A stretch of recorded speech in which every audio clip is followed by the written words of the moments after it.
ॐ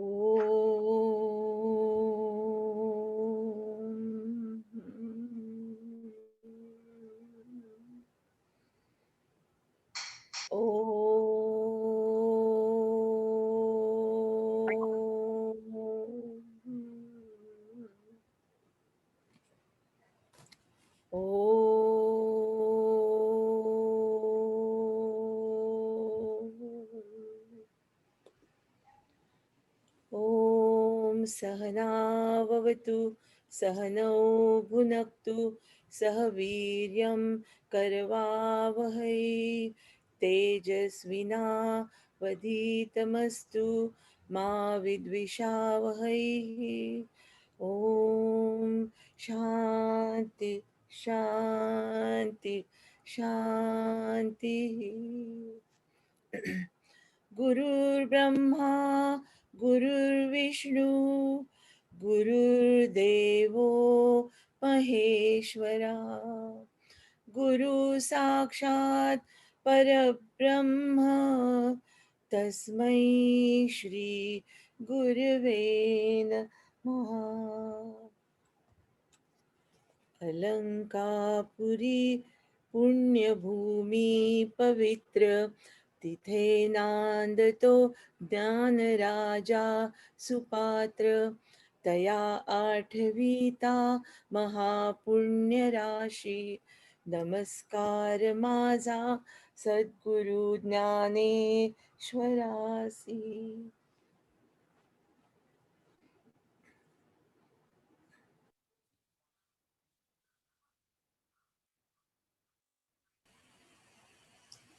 नमस्कार. आपण आता 6व्या अध्यायाकडे जाणार आहोत, पण त्याच्या आधी गोषवारा वाचतायत कुलकर्णी. आली आहे का वृंदा? हो, मी आहे. ओके. ते निलमते ते स्क्रीनवर आणू का नुसतंच वाचून दाखवू? चालेल, कसे स्क्रीनवर आणलं तरी चालेल. मी मल्टिपल केलं आहे शेअर. ओके.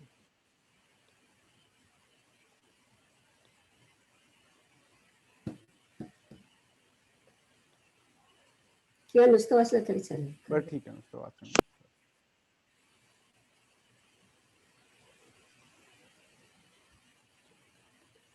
आज आपण 5व्या अध्यायातील श्लोक 19 ते 28 आणि त्यावरील ओव्या 96 ते 157 अशा ज्या शिकलो त्याचा सारांश पाहणार आहोत.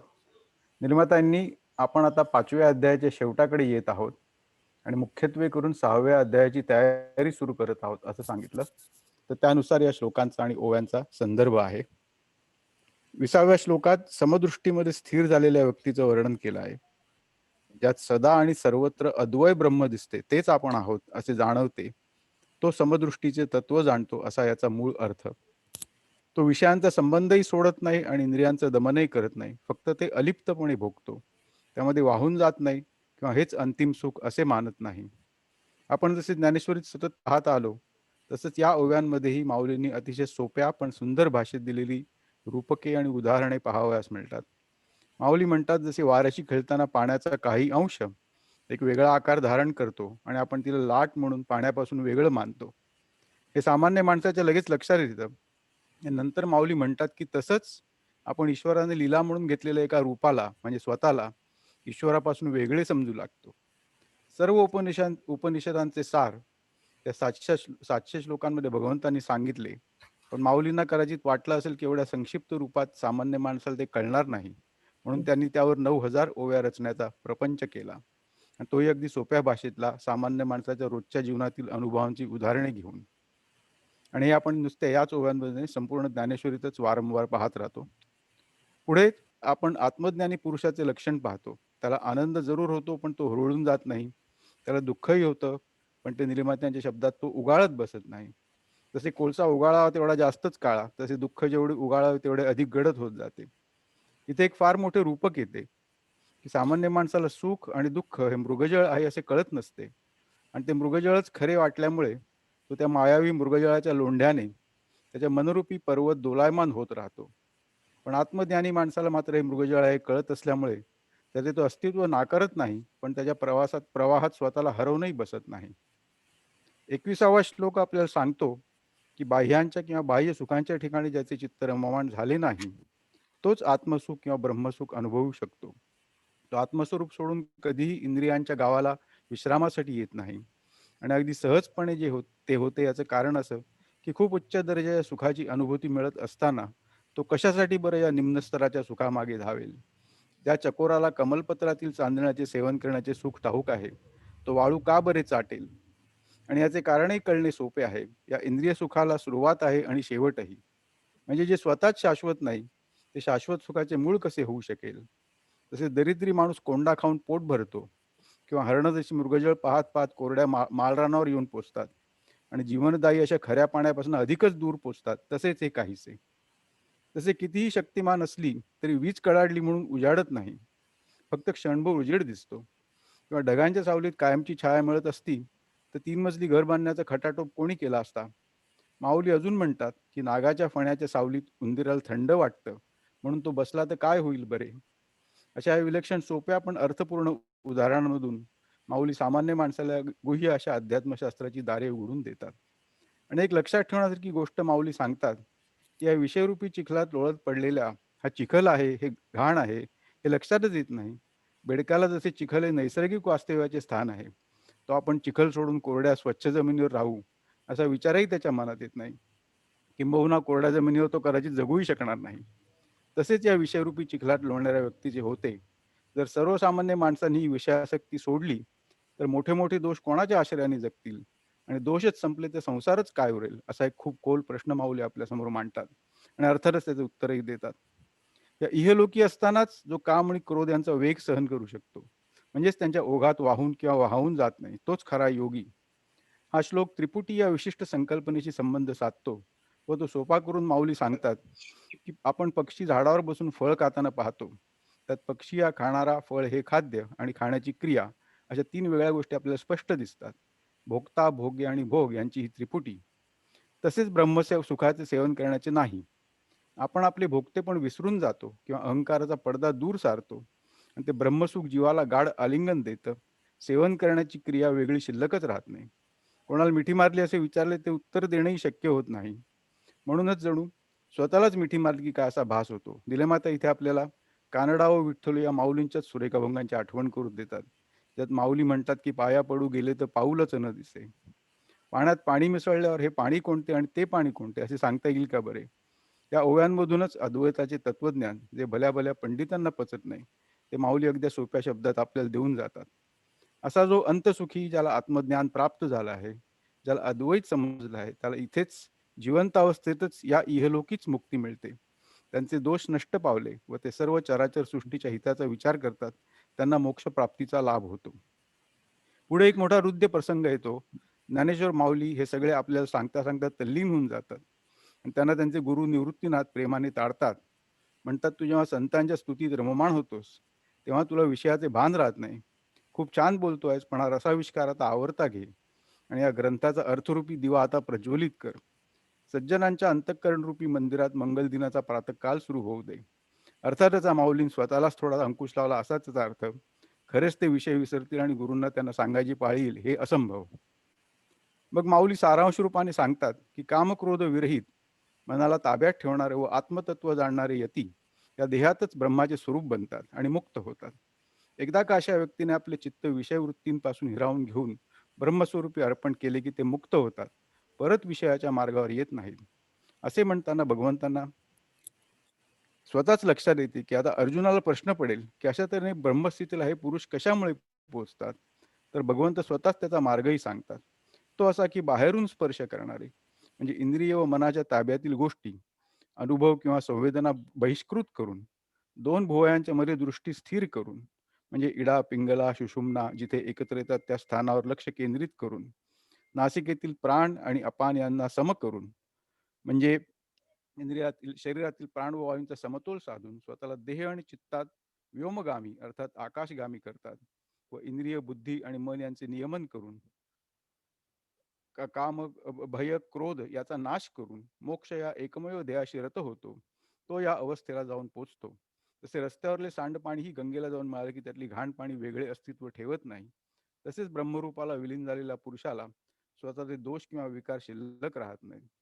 पाणी आटले की जसे प्रतिबिंब नाहीसे होते, तसेच अहंकाराचा पडदा फाटला की त्यावरचे संसाराचे चित्रही विरून जाते आणि तो पुरुष देहात असतानाच ब्रह्मरूपी होतो.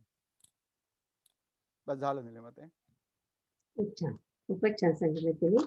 आणि असं दिसतंय की तुम्हाला योगाची माहिती आहे आणि छान पुढच्या अध्यायामध्ये त्याचा उपयोग होईल.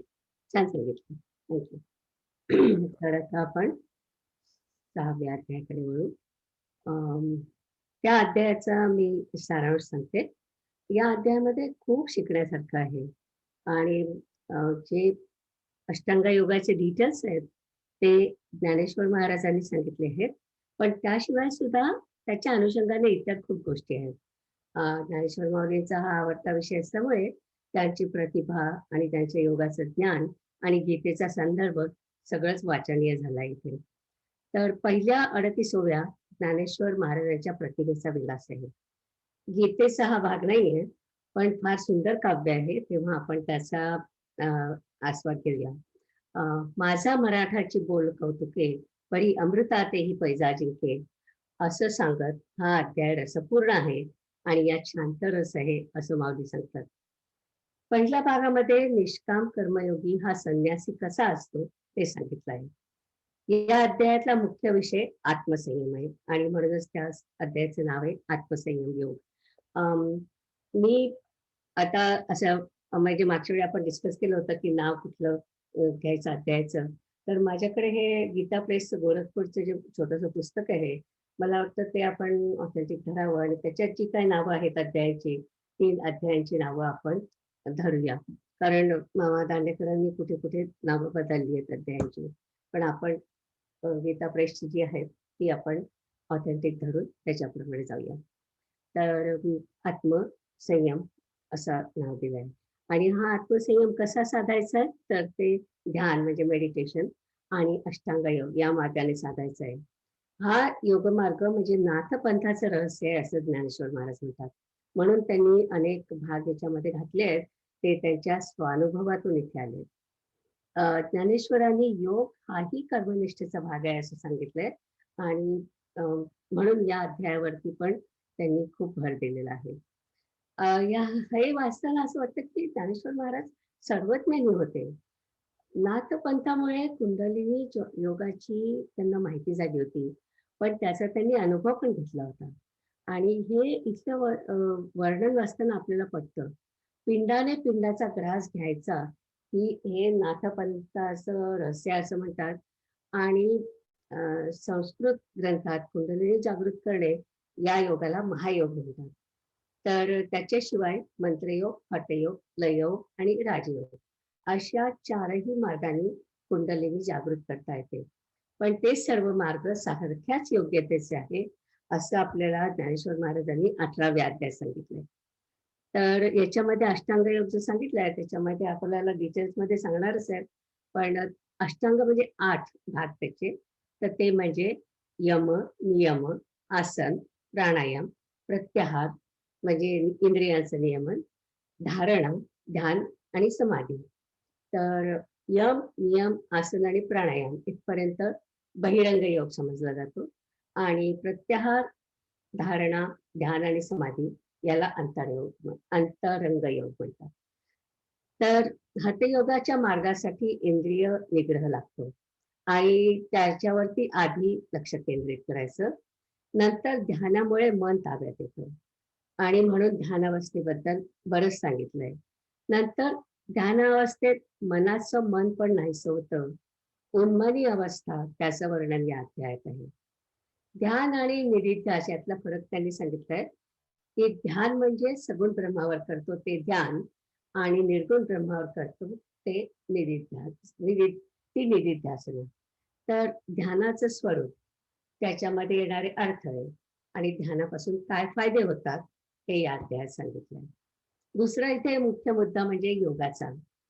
कुंडलिनी जागृत करणाऱ्या योगाबद्दल जवळजवळ 100 ते 150 ओव्या माऊलींनी लिहिलेल्या आहेत. आणि त्याच्या शेवटी अर्जुन म्हणतो हे सगळं फार अवघड आहे. मग भगवान कृष्ण त्याला सांगतात, बरं तू मला फक्त सगळीकडे पहा असा सोपा मार्ग भगवान कृष्ण सांगतात. आणि ईशावास्य उपनिषदातला हा संदेश आहे. तर अम, तो पण याच्यामध्ये शेवटी सांगितलाय. आणि त्याच्यानंतर आपल्याला माहिती आहे की अ, अम, इथे आपलं त्वम पद संपतं आणि त्याच्यानंतर तत्पद सुरू होतं तत्वमसी मधलं. तर 7व्या अध्यायापासून तत्वमसीचं ईश्वराबद्दलची माहिती सुरू होते. आणि याच्यामध्ये शेवटचा एक महत्वाचा संदेश आहे माझ्यासारख्या उशिरा अभ्यास करणाऱ्या लोकांसाठी.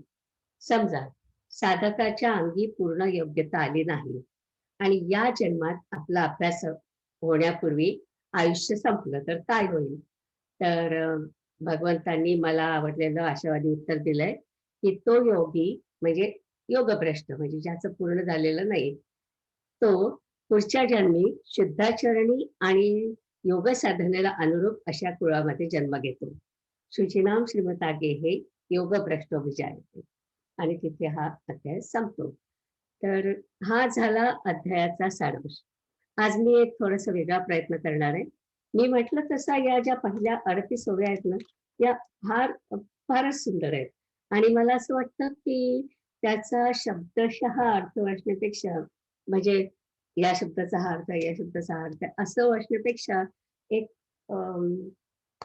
त्याचं रसग्रहणात्मक मी तुम्हाला सांगते आणि बघा तुम्हाला कसं वाटतं ते. जर का तुम्हाला आवडलं तर आपण पुढच्या पुन्हा 9व्या आणि 12व्या आणि 18व्या अध्यायात अशाच प्रकारचे गीतेशिवाय आलेल्या ओव्या आहेत त्याच्याबद्दल आपण ज्ञानेश्वरांचं साहित्य म्हणून त्याच्याकडे बघूया.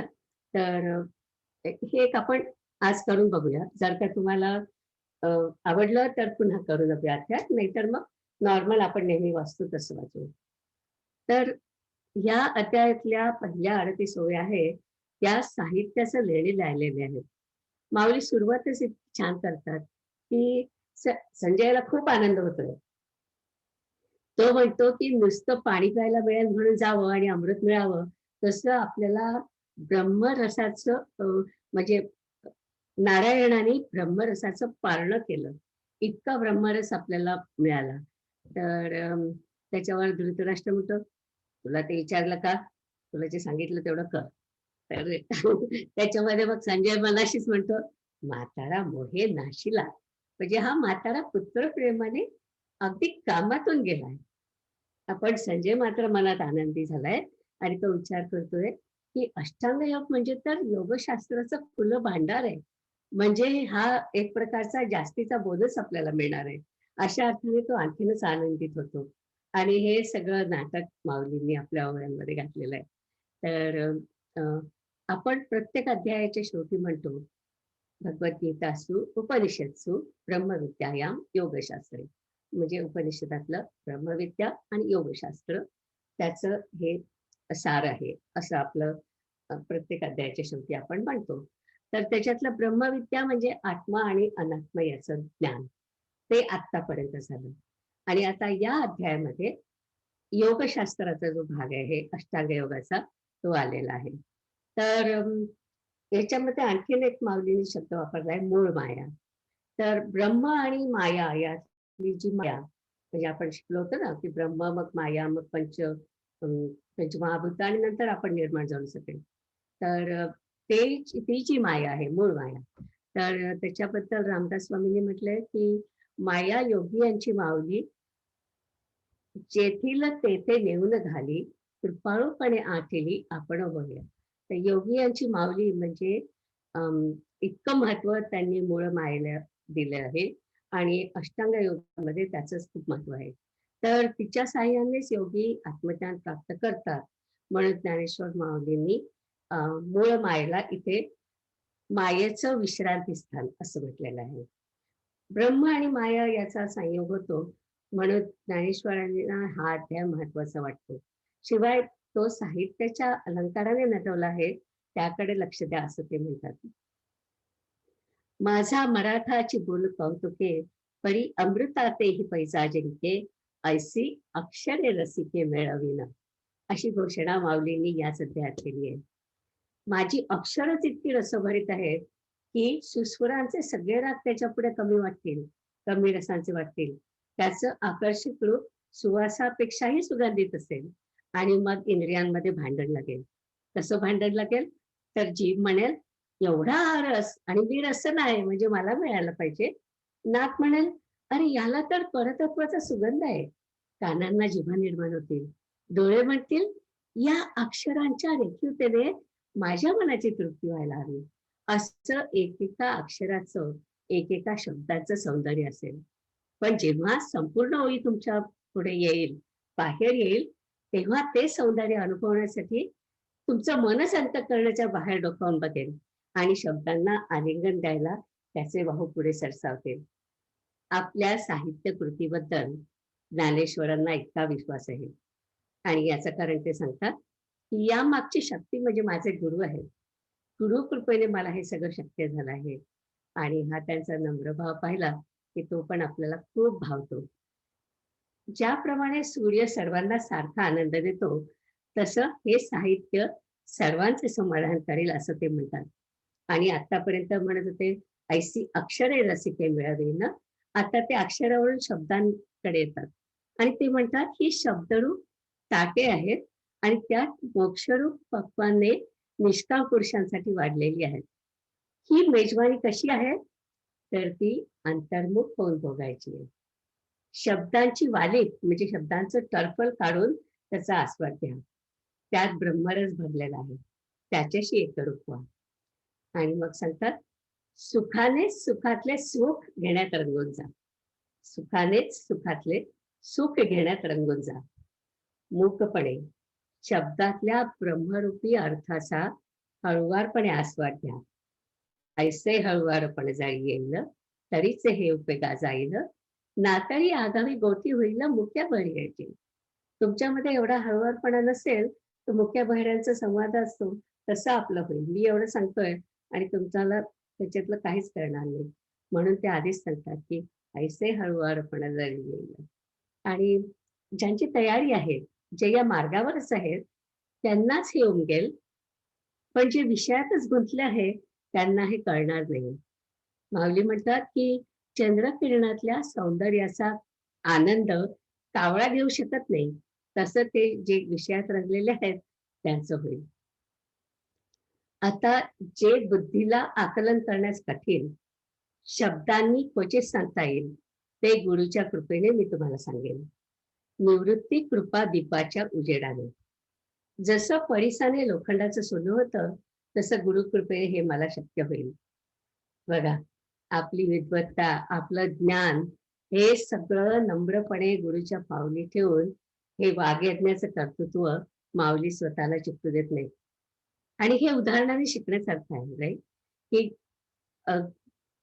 त्या गुरुकृपेने तेणे कारणे मी बोलीन असं म्हणतात. त्या गुरुकृपेमुळे मी बोलीन. आणि कसं बोलीन? तर बोली अरूपाचे रूप दाविन. अरूप म्हणजे ब्रह्म, ज्याला रूपच नाही आहे, निर्गुण निराकार आहे तो. त्याचं रूप मी तुम्हाला दाखवेन. बोली अरूपाचे रूप दाविन अतिंद्रिय परिभोगविन इंद्रिया करवी. अतिंद्रिय परिभोगविन इंद्रिया करवी. आपल्याला अतिंद्रिय तर नाही आहेत, पण तुमची जी इंद्रिय आहेत त्याच्यातूनच मी तुम्हाला हा अतिंद्रियाचा अनुभव देणार आहे. आणि खरोखरच आपण जेव्हा कुंडलीचं जेव्हा वर्णन वाचू तेव्हा तुमच्या लक्षात येईल की ते केवढा मोठा तो अनुभव आहे. म्हणजे खरोखरच शब्दापलीकडचा अनुभव असावा असं आपल्याला वाटायला लागतं. तर मी अरूपाचं म्हणजे निर्गुण निराकार ब्रह्माचं रूप दाखवेन. तुमच्या इंद्रियांना गोचर होण्यापलीकडचा त्याचा अनुभव तुमच्या इंद्रियांना देईल. तर आता ऐका. मग ज्ञानेश्वर माऊली अष्टांग योगाने कुंडलिनी जागृत करायचा जो अनुभव सांगतात तो विषय पण अवघड आहे. आणि मग म्हणून ते सतत आपल्याला सांगत राहतात अवधारी जोजी. जेव्हा तुम्हाला अवधारी जोजी आलं तसं म्हणजे लक्ष देऊ नये का, नुसतं ऐकू नका. म्हणजे हिअर आणि लिसन याच्यामधला जो फरक आहे तो अवधारी जोजी मधला फरक आहे. लक्ष देऊन ऐका. तर आता या सगळ्या ओव्या मी नंदिनीला विनंती केली आहे वाचायला, तर ती वाचेल. 38 ओव्या पहिल्या. नमस्कार. हॅलो, नमस्कार. हो, ओव्या वाचायच्या.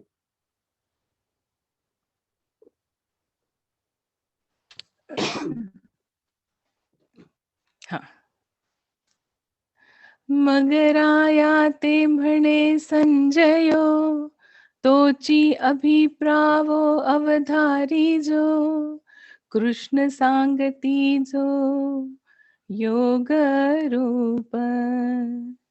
सहजे ब्रह्मरसाचे पारणे, केले अर्जुना लागी नारायणे.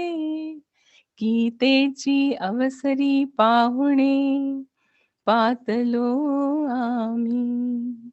कैसी दैवाची थोरी नेणी जे, जैसे तान्हेलिया तोय सेविजे. गीतेची चवी करुनी पाहिजे, तव अमृत आहे. तैसे आम्हा तुम्हा जाहले, जे आडमुठी तत्व फावले. तव धृतराष्ट्रे म्हणितले, हे न पुसो तू ते. तया संजया येणे बोले, रायाचे हृदय चोजवले. जे अवसरी आहे घेतले, कुमारांची या. हे जाणोनी मनी हासिला, म्हणे म्हातारा मोहे नाशिला. एरवी बोलू तरी भला जाहला, अवसरी ये. परी ते तैसे कैसेनी होईल, जात्यंधा कैसे पाहेल. तेवींची येरुसे घेईल, म्हणून बिहे. परी आपण चित्ती आपुला, निकिया परी संतोषला. जे तो संवादू फावला, कृष्णार्जुनांचा. तेणे आनंदाचे निघालेपणे, साभिप्राय अंत करणे. आता आदरेसी बोलणे, घडेल तया. तो गीते माझी षष्ठींचा, प्रसंग असे आयणीचा. जैसा क्षीरार्णवी अमृताचा, निवाडू जाहला. तैसे गीतार्थाचे सार, जे विवेक सिंधूचे पार. नाना योग विभव भांडार, उघडले का.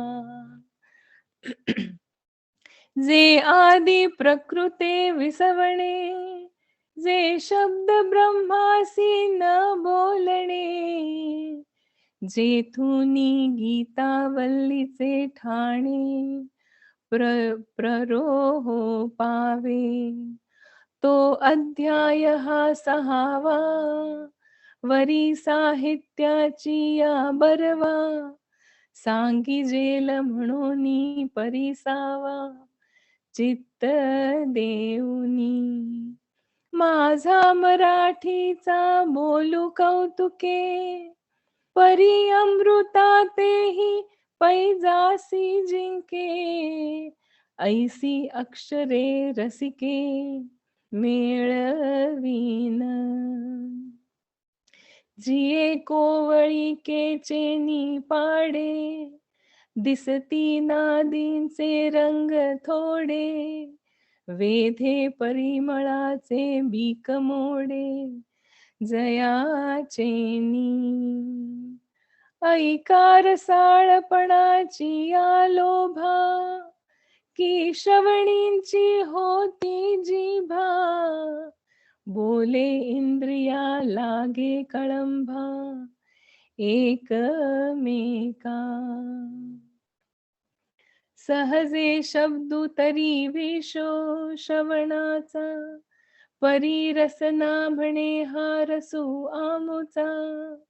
घ्राणासी भावो जाय परिमळाचा, हा तोची होईल. नवल नवल बोली तिये रेखेची वाहणी, देखता डोळ्यांनी पुरो लागे धणी.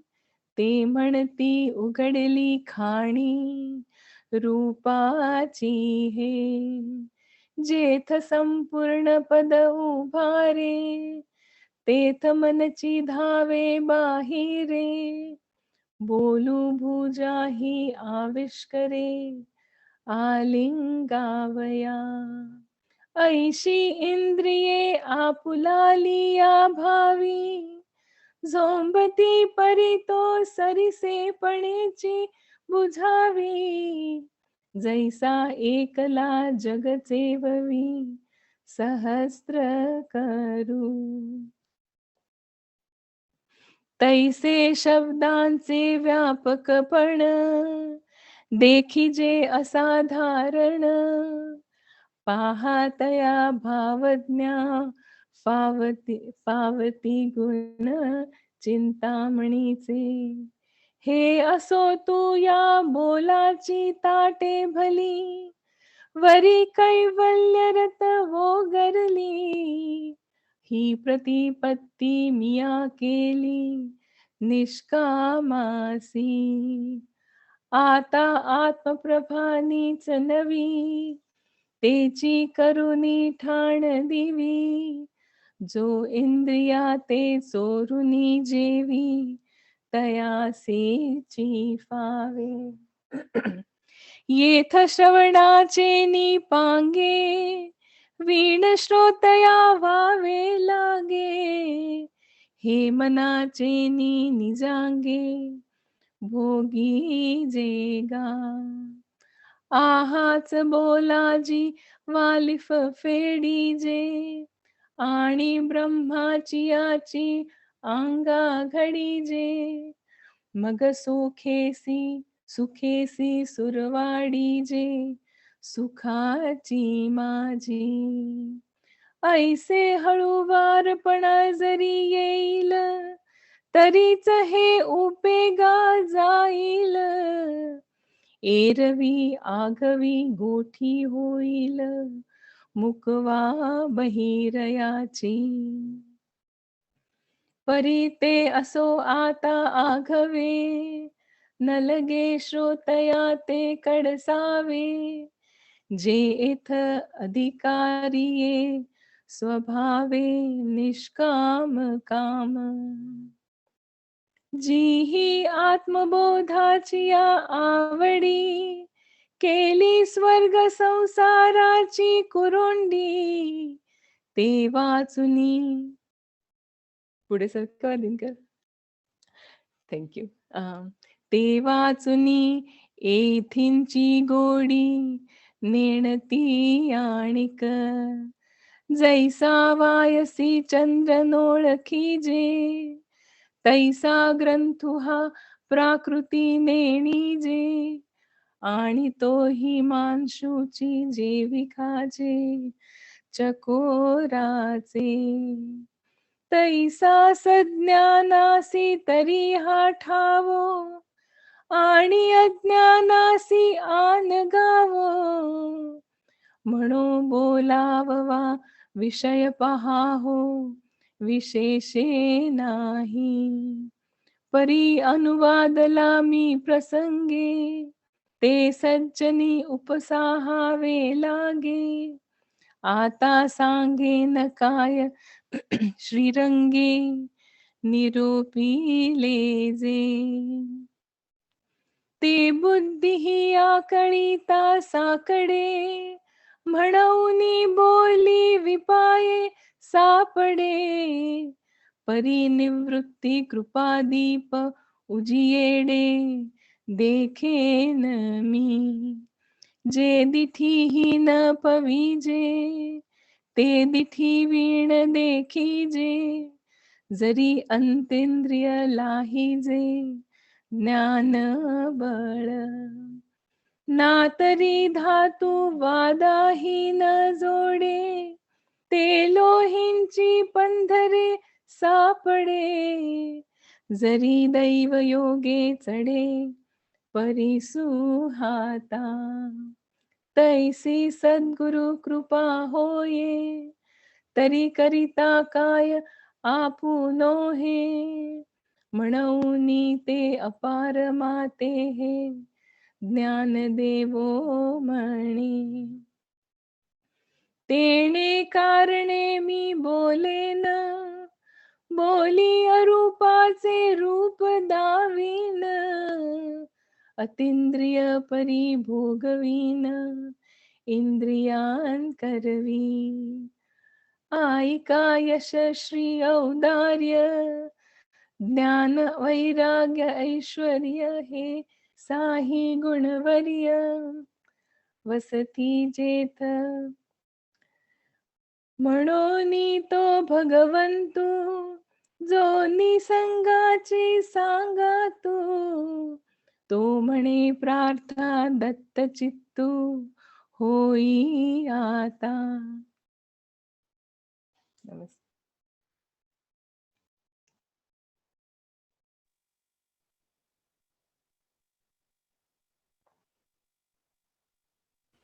निलिमाताई म्यूटवर आहात.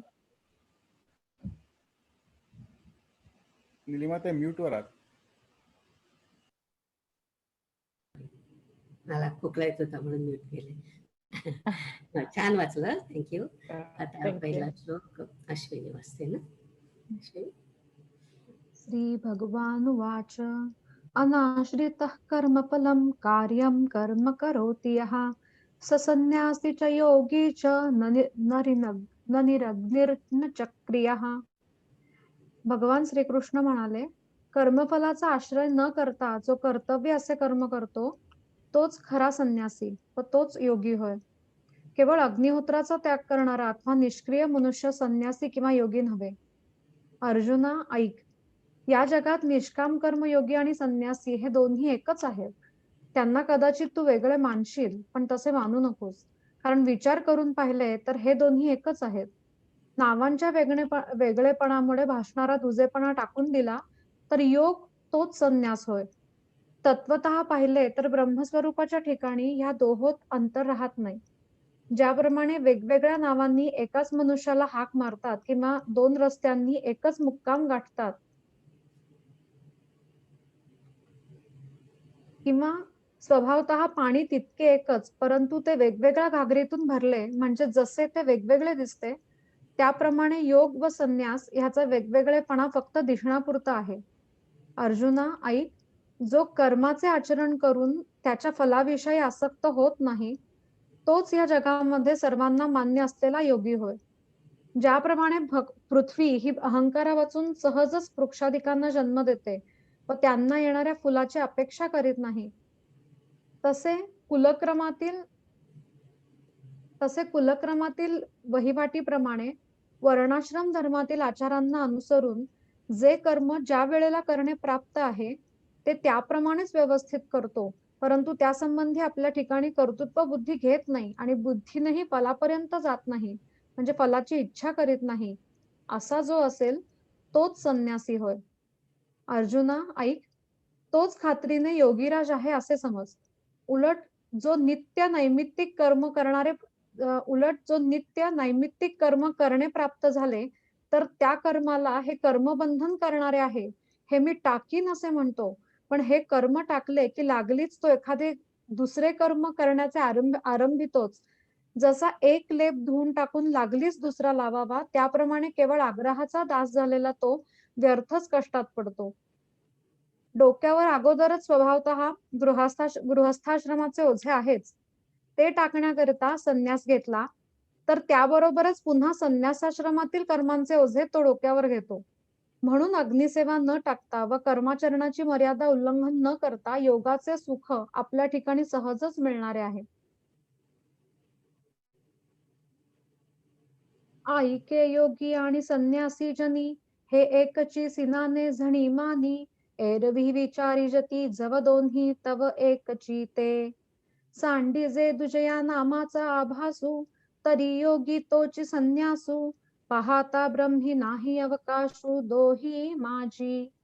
जैसे नामाचे नि अनारिसेपणे एका पुरुषा ते बोलावणे, का दोही मार्गी जाणे एकाची ठाया, ना तरी एकची उदक सहजे, परीसी नाना घटी भरिजे, तैसे भिन्नत्व हे जाणीजे योग संन्यासांचे. आईके सकळ संमते जगी, अर्जुना गा तोची योगी, जो कर्मे करू निरागी नोहेची फळी. जैसी मही हे उद्भिजे, जनी अहम बुद्धी वीण सहजे, आणि तेथींची तिये बीजे अपेक्षीना. तैसा अन्वयाचे नि आधारे, जातीचे नि अनुकारे, जे जेणे अवसरे करणे पावे, तैसे तैसेची उचित करी, परीसा टोपू हे शरीरी, आणि बुद्धी ही करोनी पळेवरी जाये चीना. ऐसा तोची संन्यासी, पार्थागा परियेसी, तोची भरव सेनिसी योगीश्वरू. वाचुनी उचित कर्म प्रासंगिक, तया म्हणे हे सांडीन बद्धक, तरी टाको टाकी आणि एक मांडीची तो. जैसा क्षाळू नियाले पू एकू, सवेची लाविजे आणिकू, तैसेनी आग्रहाचे पायिकू विचंबे वाया. गृहस्थाश्रमाचे ओझे, कपाळी आधीची आहे सहजे, गीतेची संन्यासवा ठेविजे सरिसे पुढती. म्हणून अग्निसेवा न सांडिता, कर्माची रेखा नोलांडिता, आहे योग सूर्या स्वभावता आपण पाची. एक मिनिट थांब इथे. तर या श्लोकामध्ये ते सांगतात की कर्मयोगी हा संन्यासी असतो, आणि संन्यासी म्हणजे जो त्याग करतो. आणि आपण ज्याला संन्यासी म्हणतो नेहमीच आपण, तो वैदिक कर्माचा त्याग करतो आणि लौकिक कर्माचा त्याग करतो, म्हणजे संसाराचा त्याग करतो. अर्थातच, पण याचा अर्थ त्याचा रागद्वेष गेला असेलच असं नाही. कर्मयोगाने संसाराचा त्याग केला नसला, कर्मयोग्याने संसाराचा त्याग केला नसला तरी रागद्वेषाचा त्याग केलेला असतो. निष्काम कर्मयोगी आपण जो म्हणतो तो. आणि तो जे कर्म करतो ते स्वतःच्या आवडीनिवडीसाठी न निवडता धर्माप्रमाणे निवडतो, म्हणून तो खरा संन्यासी. इथे अंजली, तुझा प्रश्न होता संकल्प म्हणजे काय रे? तर संकल्प म्हणजे आपल्या मनात इच्छा जिथे निर्माण होतात ती स्थिती. तर हा जो कर्मयोगी, निष्काम कर्मयोगी असतो, तो फक्त आपल्या इच्छेप्रमाणे कर्मच टाळत नाही, तर त्याचे आज संकल्पही टाळतो. म्हणजे मुळापासून रागद्वेषाचा त्याग करतो. आणि याचा अर्थ तो अक्रिय नसतो. अक्रिय म्हणजे निष्क्रिय नसतो. तो धर्ममान्य आहेत ते सगळे कर्म करतो, पण त्यात गुंतत नाही. तर मला वाटतं मी आणखी पुढे गेल्यानंतर मी चौथ्या श्लोकाच्या वेळी अंजली तुझ्या प्रश्नाचं आणखी उत्तर देते, कारण तिथे पुन्हा संकल्प शब्द आलेला आहे. ओके, जाऊया पुढे. श्लोक 2 आणि 3 मला वाटतं एकदम असलं तर चालेल. यम संन्यासमिति प्राहुर्योगैतं विद्धि पांडव, नेय संन्यस्त संकल्पो योगी भवति कश्चन. अर्जुना, ज्याला संन्यास असे म्हणतात तो योग आहे असे जाण. ज्याचा कर्मफलाविषयीचा संकल्प सुटला नाही असा कोणीही मनुष्य योगी होत नाही. ऐक, जो संन्यासी तोच योगी आहे अशी आपली एकवाक्यता असल्याबद्दल अनेक शास्त्रांनी जी या जगात ध्वजा उभारून प्रसिद्ध केले आहे, ज्या ठिकाणी त्याग केल्याचा संकल्प अजिबात नाहीसा होतो त्याच ठिकाणी योगाचे सर्वस्व ब्रह्म प्राप्त होते, असे हे ज्याला अनुभवाच्या तराजूत खरे करून पटले आहे तोच संन्यासी व तोच योगी होय.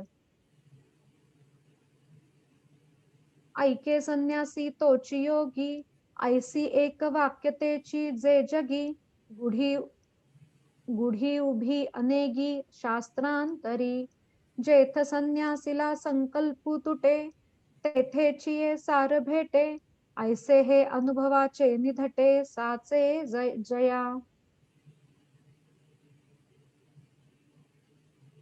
आरुरुक्षोर्मुनेर्योगं कर्म कारणमुच्यते योगारूढस्य तस्यैव शमः कारणमुच्यते.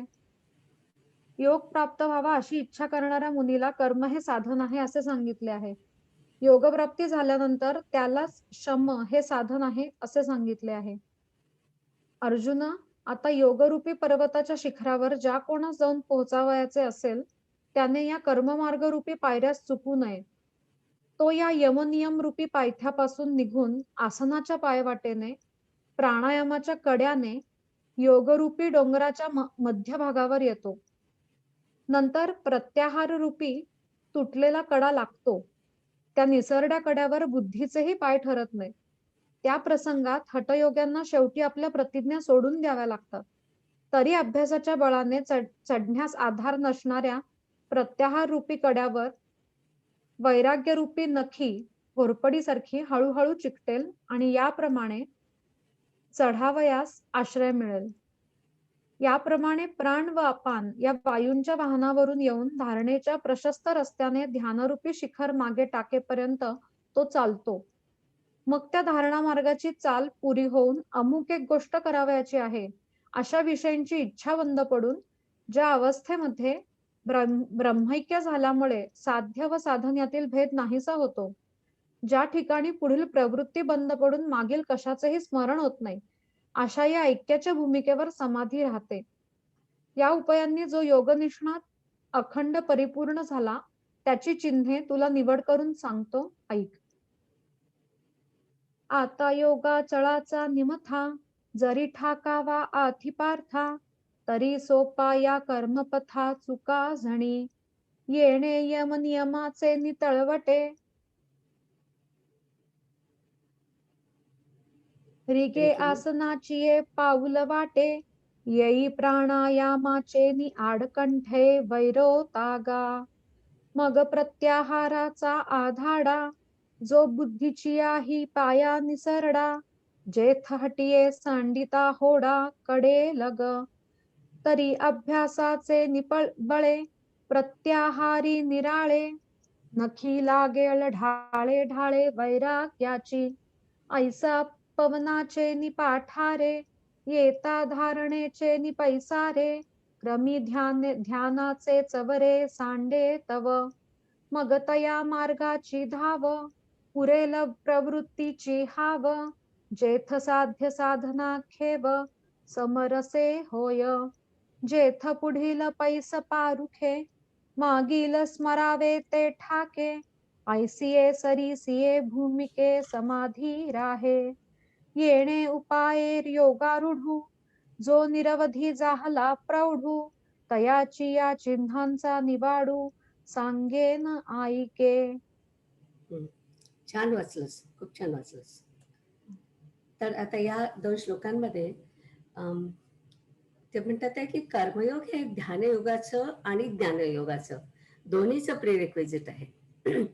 तर जे मन इंद्रियांच्या आणि विषयाच्या आसक्तीपासून मुक्त असते ते मन ध्यानयोगासाठी तयार आहे असं समजावं.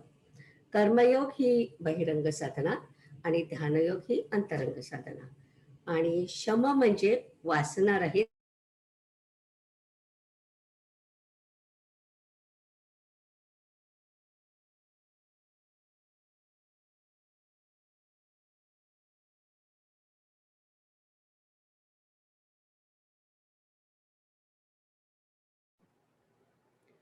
फ्रीज झालं का? हो, मलाही फ्रीज झालाय. म्हणजे मला तरी येस, निलिमाताईंचा फ्रीज झालंय drop कनेक्शन. झालंय. फ्रीज झालाय. हो, आपण वाट बघूया फोन थोडा करून वेळ. सांगितलं पाहिजे. हा, आपण 1-2 मिनिटं वाट बघूया. ते ड्रॉप होऊन कदाचित जॉईन होत असतील.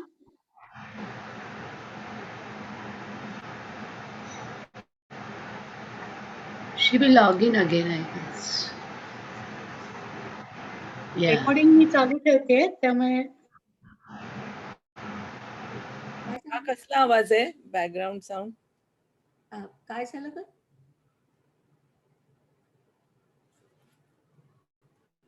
जाऊ पुढे. हो हो निलिमाताई तुमचं आम्हाला अर्धवटच ऐकायला मिळालं, कारण मध्येच तुम्ही फ्रीज झाला होता. Okay okay. तर कुठपर्यंत झालं होतं कोणाला लक्षात? तुम्ही ते क्षम सांगायला सुरुवात केली होती. Okay okay okay all right. तर क्षमा म्हणजे वासना रहित मनशांती. नंतर श्लोक 3 मध्ये योगारूढ शब्द आलाय. तर योगारूढ म्हणजे काय ते पुढच्या श्लोकामध्ये सविस्तर सांगितलंय. तर आपण फक्त एवढंच म्हणूया आता की इंद्रिय आणि यात जो आसक्त होत नाही तो योगारूढ. आणि ह्याच्यामध्ये ते म्हणतात आहे की पहिली पायरी कर्मयोगच आहे आणि त्यानंतर संपूर्ण अलिप्तता ती फक्त ज्ञानानंच येते. आणि ज्ञान कोणतं तर मी करता नाही हे ज्ञान. करते पण पूर्ण टाकायचं.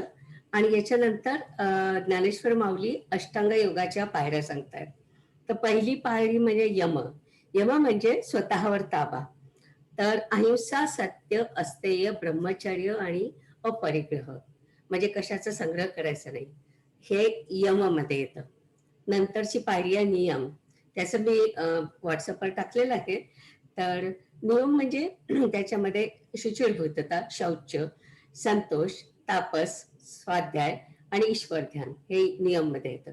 पुढची पायरी आसन. तर आसनाच्या बाबतीत आणखीन बरेच श्लोक आहेत त्याच्यात, तर मी त्याच्यामध्ये जात नाही आता. प्राणायाम आपल्याला माहिती आहे. आणि नंतर अंतरंग साधना म्हणजे मन आणि बुद्धी यांचा संयम. तर प्रत्याहार म्हणजे काय तर इंद्रियांना आत घ्यायचं. तर ही पायरी अतिशय अवघड आहे, निसरडी आहे असं माऊली म्हणतात. आणि त्याच्यानंतरची पायरी धारणा. तर कशावर तरी लक्ष केंद्रित करायचं, एखादा मंत्र किंवा नामस्मरण किंवा श्वास सुद्धा. काही लोक काही वेळा ध्यान करताना नुसतं श्वासावरती लक्ष केंद्रित करायचं असतं आणि तिथून मग ध्यान करायचं. आणि ध्यानानंतर मग जेव्हा पूर्ण एकाग्रता होते ती समाधी. अशा अष्टांग योगाच्या पायऱ्या त्यांनी थोडक्यात इथे सांगितल्या. नंतर पुष्कळ येणार आहे त्याच्याबद्दल. तर आता आपण 4था श्लोक बघूया.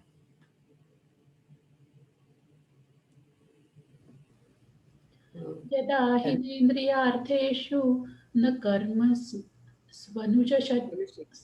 यदा हिनेन्द्रियार्थेषु न कर्म स्वनुषज्जते संकल्पसन्न्यासी योगारूढस्तदोच्यते. विषयांच्या ठिकाणी आणि कर्मांच्या ठिकाणी जेव्हा आसक्त होत नाही आणि जेव्हा त्याचे सर्व संकल्प सुटलेले असतात तेव्हा त्या योग्याला योगारूढ असे म्हणतात. तरी ज्याच्या इंद्रियरूपी घरात विषयांचे येणे जाणे होत नाही आणि जो आत्मज्ञानरूपी विश्रांतीच्या खोलीत स्वस्थ निजलेला असतो, ज्याच्या मनाला सुखदुःखांनी स्वतः धक्के दिले असताना ते जागे होत नाही, विषय अगदी जवळ आले तरी हे काय आहे म्हणून ज्याला स्मरणही होत नाही, ज्याची इंद्रिये कर्मे करीत आली परंतु ज्याच्या अंतःकरणात फलाची इच्छा कधीही उत्पन्न झाली नाही, जो देहधारी असून वरीलप्रमाणे असतो व जो जागृत पुरुषाप्रमाणे सर्व व्यवहार करीत असूनही निद्रिस्ताप्रमाणे क्रियाशून्य दिसतो, तोच उत्तम प्रतीचा योग निष्णात आहे असे तू समज. त्यावेळी अर्जुन म्हणाला, अनंता, तुझे बोलणे ऐकून मला फार आश्चर्य वाटते. त्याला अशी ही योग्यता कोण देते? तरी जयाची इंद्रियांची घरा, नाही विषयांची येर झारा, जो आत्मबोधाची वोवरा, पहुडला असे. जयाचे दुःख सुख दुःख चेनी आंगे, झगटले मानस चेवो निघे, विषयपासी ही आलियासे नरिघे, हे काय म्हणूनी इंद्रिये कर्माचा ठाई, वाढिनली परी कही, फळ हेतूची चाड नाही अंतःकरणी. असते निदेहे तुला, जोचे तुची दिसे निदेला, तोची योगारूढू भला ओळखे तू. तेथ अर्जुन म्हणे अनंता, हे मज विस्मू बहु ऐकिता, सांगे तया ऐसी हे योग्यता, कवणे दीजे. एक मिनिट थांबते. तर याच्यामध्ये सर्व संकल्प संन्यासी असा शब्द आलाय, म्हणजे ज्याने सगळे म्हणजे आपण मगाशी म्हटलं संकल्प म्हणजे जिथे आपल्या इच्छा सुरू होतात तो पॉइंट, तो त्यांनी टाकलाय. याचा अर्थ त्यांनी सगळे रागद्वेष टाकले होते. आता अंजली जोशी यांचा प्रश्न होता की सर्व संकल्प तो टाकतो, तर आपल्याला जेव्हा काम करायचं असतं तेव्हा आपल्याला आधी तिथपासून सुरुवात होते. आधी आपल्याला काम करायची इच्छा पाहिजे आहे ना. म्हणजे जर का आपल्याला काम करायची इच्छा असेल तर काम होत नाही. तर काम करायची इच्छा पाहिजे म्हणजे संकल्प पाहिजे, आणि मग संकल्पानंतर तुम्ही करता ते काम. तर मग जर का संकल्पच नसेल तर मग तो काम कशी करतो, असा प्रश्न होता. खूप चांगला प्रश्न आहे, कारण त्याचं उत्तर सुद्धा पुढच्या अध्यायांमध्ये आलंय. पण हा प्रश्न आला म्हणून मी आता सांगते की तो संकल्प टाकतो आणि सर्व संकल्प टाकतो असं म्हटलंय, पण खरं म्हणजे तो फक्त त्याच्या आवडीनिवडीचे जे काय कर्म आहे त्याचा संकल्प टाकतो, आणि जे काय धर्म सांगितलेलं आहे त्याचा संकल्प त्याचा तसाच असतो. आणि ते जे सगळे काम आहेत धर्माने आपल्याला सांगितलेले ते सगळे तो करतोच. अधर्माच्या गोष्टी त्याला आवडत नसल्या, आवडत असल्या तरी तो करत नाही. अधर्माच्या गोष्टी फक्त धर्माच्या, म्हणजे त्याचा क्रायटेरिया काय असतो की हे धर्माच्या प्रमाणे आहे का अधर्माच्या प्रमाणे आहे. त्याचा क्रायटेरिया असं नसतो की मला आवडलं म्हणून मी करेन आणि मला नाही आवडलं तर मी नाही करणार.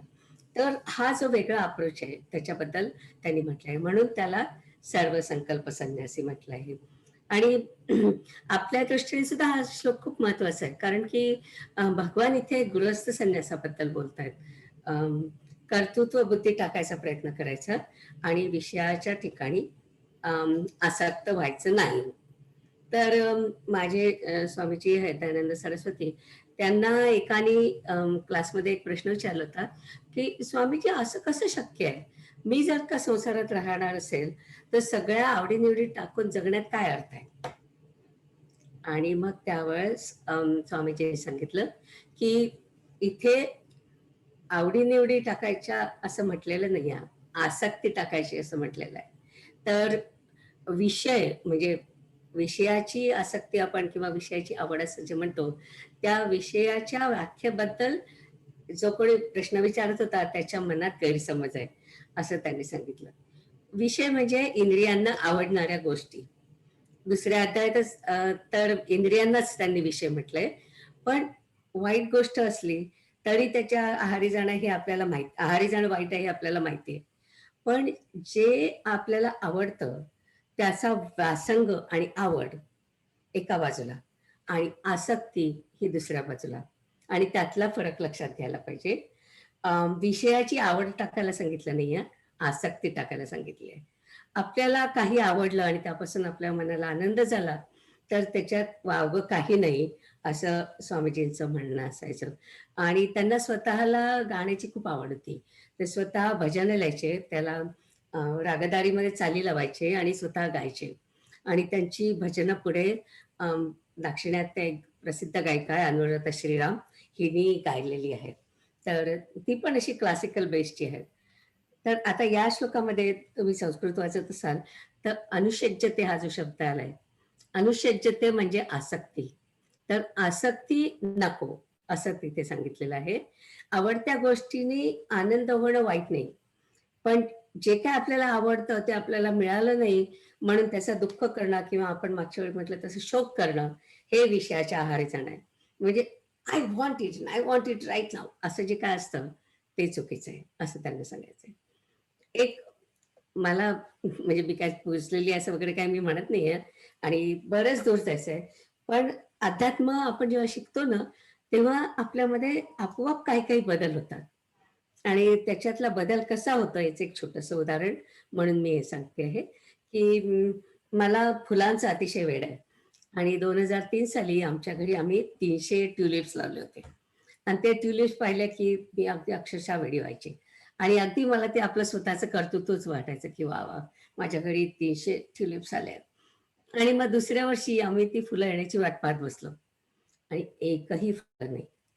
मग लक्षात आलं की आमच्याकडे ससे होते आणि त्यांनी सगळे बल्ब खाऊन टाकले होते. तर मग मला खूप राग आला आणि वाईट वाटलं आणि दुःख झालं, वैतागलं. माझ्या मैत्रिणींना सगळ्यांना माहिती आहे माझी गोष्ट, की ट्युलिप्स खाल्ले, ट्युलिप्स खाल्ले, ट्युलिप्सचे बल्ब खाल्ले. ही सगळ्यांना जाहिरात झाली त्याची. नंतर 2018 मध्ये आम्ही न्यूजर्सीचं घर सोडेपर्यंत मी आमच्या घरी 136 झाडं लावली होती. आणि हो, मला झाडांचे नंबर पण माहिती आहे आणि नावं पण माहिती आहेत. आणि शिवाय आधीच्या बिल्डरनी खूप सुंदर लँडस्केप केलं होतं आणि अशी अनेक झाडं होती आमच्याकडे. म्हणजे ऑक्टोबरमधली ऑक्टोबर ग्लोरी, चेरी ब्लॉसम, उन्हाळ्यातले अनेक फुलझाडं. तर इतका मला त्याच्यात आनंद असायचा, 4ही सीझनचा आनंद असायचा. आणि घर सोडताना झाडांमध्ये जीव गुंतला होता. पण मग मी विचार केला, की मी लावलेली झाडं आणि मी न लावलेली झाडं दोन्ही मला सगळा सारखाच आनंद देतात, नाही का? असं नाही म्हणत, की तू लावला नाहीये तर आम्ही तुला आनंद देणार नाही, असं नाही म्हणत ना. आणि तसाच आनंद ते पुढच्या घर मालकांना देतील. ते काय असं भेदभाव थोडीच करतात. आणि मग आपण म्हणतो ना, एक जुनं गाणं होतं, बदल जाए अगर माली चमन होता नाही खाली. तसं ते कंटिन्यू होणारच आहे. आणि दुसरा एक मुख्य विचार आला, की आपल्याला एक दिवस सगळं सोडून जायचंय. मग झाडांचाच लोभ कशाला धरायचा? आता आम्ही इथे व्हर्जिनियात आलो आहोत. डेव्हलपमेंटची छान झाडं आहेत. ती बहरतात आणि ती पाहताना सुद्धा तेवढाच आनंद येतो. आता फरक फक्त एवढाच आहे, की माझं झाड, माझी फुलं, हे जे पॉझिटिव्हनेस आहे तो गेलाय. आणि आताचा ऍक्च्युअली जो आनंद आहे तो निखळ आहे, कारण त्याच्यामध्ये माझा इगो नाहीये. तर मला असं वाटतं, की विषयाची आवड आणि विषयाची आसक्ती याच्यातला फरक आता मला कळायला लागलाय. सगळा कळला नसेल कदाचित, पण थोडाफार कळायला लागलाय. आणि शंकराचार्यांनी खूप सोप्या शब्दात हे सांगितलंय, की तुम्ही अहंकार सोडला ना, की बाकी सगळं सोपं जातं. पण खरं म्हणजे अहंकार सोडणं सगळ्यात अवघड आहे रे. तर ते मला तुम्हाला सांगायचं होतं, की अं, विषयाची आवड आणि विषयाची आसक्ती. आणि अंजली, बरोबर झालं का ग उत्तर? हो हो, छान समजलं. Okay, good. आता पुढे जाऊया. पुढचा श्लोक पण खूप महत्वाचा आहे. उद्धरेतात्मनात्मानं नामात् नमवसादयेत् आत्मैव ह्यात्मनो बुद्धिरात्मैव रिपुरात्मनः. आपण आपला उद्धार करावा, आपला घात करू नये. आपण स्वतःच स्वतःचे मित्र आहोत, स्वतःच स्वतःचे शत्रू आहोत. तेव्हा कृष्ण हसून म्हणाले, तुझे बोलणे आश्चर्यकारक नव्हे काय? ह्या अद्वैतामध्ये येथे कोणाला कोणी काय द्यायचे? अविवेकरूपी अंथरुणावर प्रबळ अविद्येच्या योगाने ज्या वेळेला जीव निजतो, त्यावेळेला हे जन्ममरणरूपी वाईट स्वप्न तो अनुभवतो. नंतर ज्या वेळेला अकस्मात जागृती येते, त्यावेळेला ते स्वप्न वगैरे सर्वच व्यर्थ होते. अशा प्रकारचा आपल्या नित्य अस्तित्वाचा जो सहज प्रत्यय येतो, तोही आपल्याच ठिकाणी आपल्याला येतो. म्हणून अर्जुना, मिथ्या जो देहाभिमान त्याकडे चित्त देऊन आपणच आपला घात करतो. तव हासोनी कृष्ण म्हणे, तुझे नवल नाहे बोलणे, कवणासी काय दिसेल कवणे, येथ अद्वैती ये.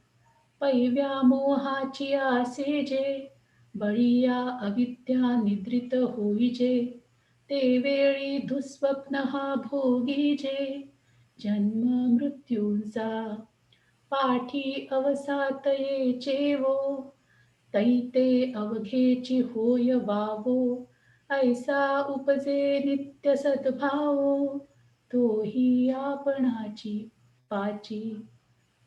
म्हणूनी आपणची आपण पेया, घातू किचतू असे धनंजया, चित्त देऊनी नाथी लिया, देहाभिमाना. एक मिनिट बंधुरात्मात्मनस. थांबते, कारण हा पण महत्वाचा आहे. आपणच आपला उद्धार करायचा असतो आणि देहाचा अभिमान आपण बाळगतो, तेव्हा तो आपण आपलाच शत्रू होतो. हा महत्वाचा संदेश इथे आहे. आणि आपली वाट आपणच चालायची आहे. अध्यात्म, आधी आत्म म्हणजे स्वतःचा साठीच. आपण पहिली पायरी असते की आपण आत्मपरीक्षण करायला लागतो. अध्यात्म शिकायला लागल्यावर आपलं काही चुकलं का, आपल्याला बदलायला काही पाहिजे का, आणि एवढा विचार करत राहिलं ना तरी पण आपण आपले मित्र होऊ शकतो असं मला वाटतं. आणि आपण शत्रू कसे होणार ते पुढच्या श्लोकात सांगितलं. तर इथे स्वामी परमार्थानंदांनी या श्लोकाच्या अनुषंगाने एक छान निरूपण केलंय की इथे प्रश्न असा होता की आपणच आपला उद्धार करायचा, पण आपलं तर सगळं प्रारब्धावर अवलंबून आहे. मग आपण आपला उद्धार कसा करणार असा प्रश्न होता. तर त्याच्यावरती त्यांनी छान सांगितलं की काही लोकांना वाटतं की प्रारब्धावर सगळं अवलंबून असतं, पण तसं नाहीये. उपनिषदामध्ये सांगितलंय की आपल्याला जी फ्री विल असते, स्वेच्छा म्हणतात, मी मराठीत त्याला स्वेच्छा म्हणते, आपली जी फ्री विल असते ती आणि प्रारब्ध या दोन्हीचा आपल्यावर प्रभाव असतो. मागे मी एकदा शंतनूची गोष्ट सांगितली होती, तसं प्रत्येक टप्प्यावर आयुष्यात आपल्याला निर्णय घ्यायचे असतात. तर आपल्या प्रारब्धामध्ये आणि आपल्या स्वेच्छामध्ये आपण जे निर्णय घेतो त्याच्यामध्ये प्रबळ, मध्यम आणि दुर्बळ असे 3 भाग असतात. म्हणजे प्रारब्ध सुद्धा, काही प्रारब्ध प्रबळ असतं तर ते बदलणं शक्यच होत नाही. काही मध्यम असतं, मे और मे नॉट बी चेंज, आणि दुर्बळ असतं ते आपण जे काय निर्णय घेतो त्याच्यामुळे ते बदलता येतं. म्हणजे असं काही पूर्ण प्रारब्ध बदलता येतं असं नाही, ऍक्च्युअली येतं, पण त्याच्यासाठी वाल्मिकीसारखी तपश्चर्या करावी लागते. वाल्याचा वाल्मिकी होऊ शकतो, पण आपल्या नॉर्मल लोकांसाठी, आपण आता गृहस्थ संन्यासाबद्दल बोलतोय, त्याच्यामध्ये आपल्याला फ्री विल आणि प्रारब्ध याचा बॅलन्स करायचा आहे. तर जसं आपण ऑफिसमध्ये काम करणार एखाद्या प्रोजेक्टवरती रिस्क मॅनेजमेंट करतो, राईट, म्हणजे रिस्कचं करतो, हाय रिस्क, लो रिस्क आणि मीडियम रिस्क, आणि मग त्याच्यामध्ये आपण म्हणतो की ही रिस्क मिटिगेट करता येते का, आणि काही रिस्क मिटिगेट करता येतात, काही नाही करता येत, त्या आपल्याला स्वीकाराव्या लागतात. तसंच हे आहे. म्हणून म्हणजे आपल्या प्रारब्धात जे काय आहे त्याच्यातल्या काही गोष्टी आपल्याला मिटिगेट करता येतात, काही तशा स्वीकाराव्या लागतात.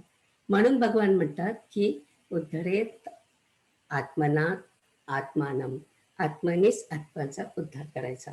आणि म्हणजे दुसरं म्हणजे, आणि ते करण्यासाठी स्वतःवर स्वतःचा विश्वास पाहिजे असं विवेकानंदांनी सांगितलं. या श्लोकावरती बऱ्याच जणांनी छान छान प्रवचनं केलेली आहेत. तर विवेकानंदांच्या प्रवचनामध्ये मला एक वाक्य खूप आवडलं, ते म्हणजे ते म्हणतात की I define Astik as one who believes in himself. Faith in God is the next stage. Faith in Guru is the next stage. And faith in Shastra is another stage. All 3 faiths are valid and useful only if there is a faith in yourself. So Arjuna, take charge of your life. असं विवेकानंदांनी या श्लोकाच्या प्रवचनावर सांगितलंय. आणि मला वाटतं ते खूप महत्वाचं आहे की आपल्याला स्वतःवर स्वतःचा विश्वास आधी पाहिजे, आणि मगच आपण स्वतःचा उद्धार करू शकतो. आणि प्रत्येक वेळी सगळं चेंज करणं शक्य होणार नाही, कारण प्रारब्ध आपलं बसलंय तिथे मोठं. पण परमार्थानंदांनी सांगितलं तसं काही रिस्क आपल्याला मिटिगेट करता येतात. ओके, जाऊया पुढे. श्लोक 6. बंधुरात्मात्मनस्तस्य येनात्मैवात्मना जितः अनात्मनस्तु शत्रुत्वे वर्तेतात्मैव शत्रुवत्. ज्याने स्वतःला जिंकले तो स्वतःचा मित्र होय, पण ज्याचा स्वतःवर ताबा नाही तो स्वतःच्याच ठिकाणी शत्रूप्रमाणे शत्रुत्वाने वर्तन करतो. विचार करून हा अहंकार टाकावा आणि मग असलेले आपले स्वरूप ओळखून ब्रह्मरूप व्हावे, म्हणजे आपण आपले कल्याण केल्यासारखे सहजच होईल. नाहीतर जो शरीर हेच उत्तम ठिकाण समजून तेथे आत्मबुद्धी ठेवतो तो कोश किड्याप्रमाणे आपला आपणच शत्रू होतो. ऐन लाभाच्या वेळेला करंट्याला आंधळेपणाचे डोहाळे कसे होतात पहा.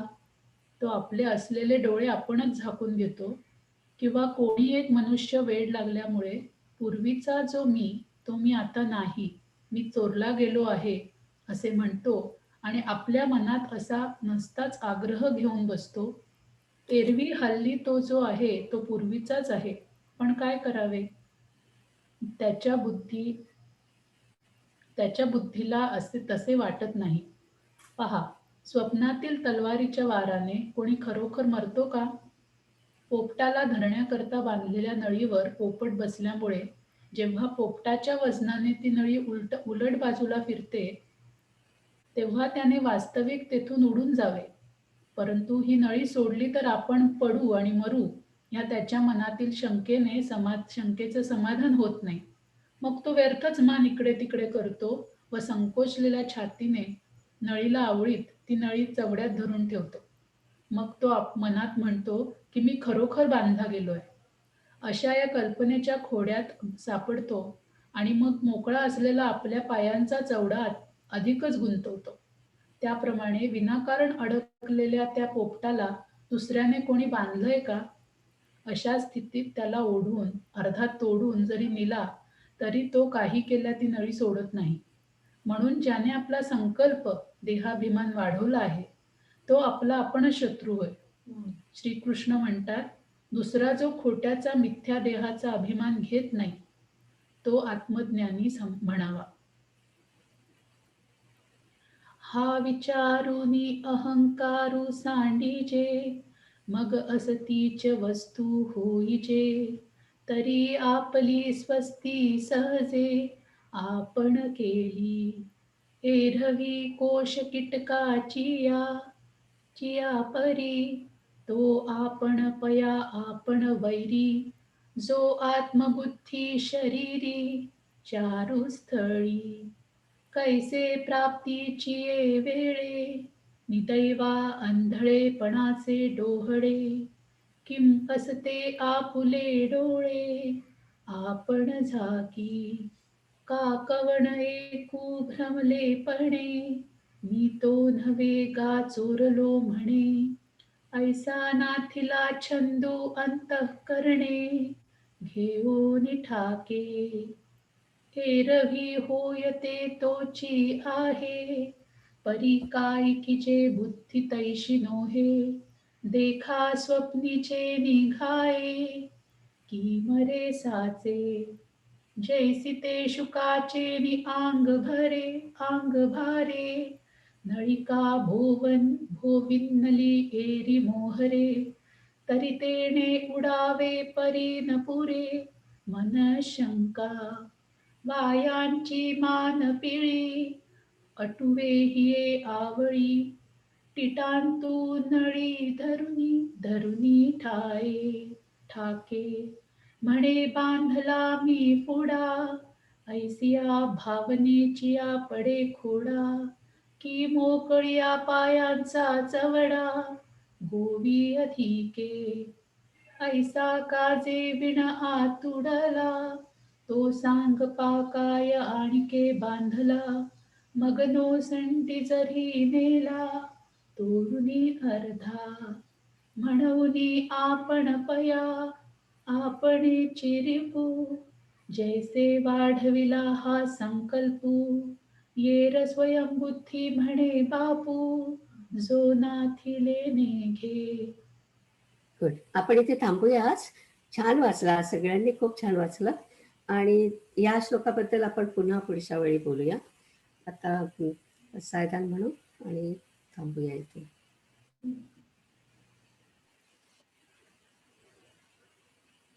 कोण म्हणते? या. आता विश्वात्मके देवे, येणे वाग्यज्ञे तोषावे.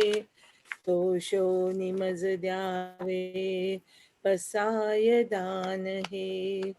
जे खळांची व्यंकटी सांडो, तया सत्कर्मी रती वाढो. भूता परस्परा पडो, मैत्र जीवाचे.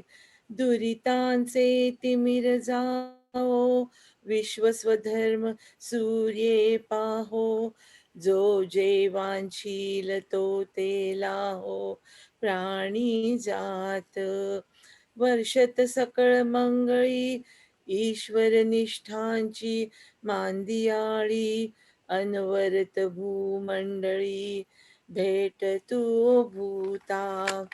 चला कल्पतरूंचे आरव चेतना चिंतामणींचे गाव. बोलले जे अर्णव पियुषांचे. चंद्रमे जे अलांछन मार्तंड जे तापहीन. ते सर्वाही सदा सज्जन सोय रे हो तू. किंबहुना सर्व सुखी पूर्ण होवो नीतीही लोकी. भजिजो आदिपुरुखी अखंडित. आणि ग्रंथोपजीविये विशेषी लोकी इये. दृष्टा दृष्ट विजये हो आवेजी. तेथ म्हणे श्री विश्वेश्वराओ हा होईल दान बसावो. येणे म्हणे ज्ञान देवो सुखिया झाला. ओम पूर्णमदः पूर्णमिदं पूर्णात् पूर्णमुदच्यते पूर्णस्य पूर्णमादाय पूर्णमेवावशिष्यते. ओम शांति शांति शांति. ओम. छान आहे.